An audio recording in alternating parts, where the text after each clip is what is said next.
Hello everyone! It's another day, another vlog with me. So, ayun na nga, tama na muna tayo sa mga sayaw-sayaw natin. Luto sari naman tayo ngayon for today's video.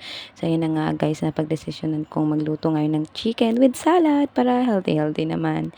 At ayun na nga guys, yung ginagawa ko sa aking chicken pag nagluluto ako nito, hinuhugasan ko siya sa tubig na may asin para mawala yung lansa niya. Tapos, bago siya ulit lagyan ng another asin at iba pang pampalasa.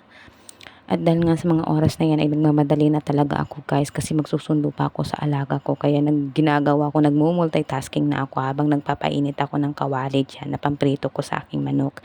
Ay naghuhugas na din ako ng mga pinggan, ng mga hugasin kasi ang dami. Ayoko kasi na pagbalik ko galing sa pagsuming hugasin nakaantay sa akin. So para akong nasistress. So, ayun na nga.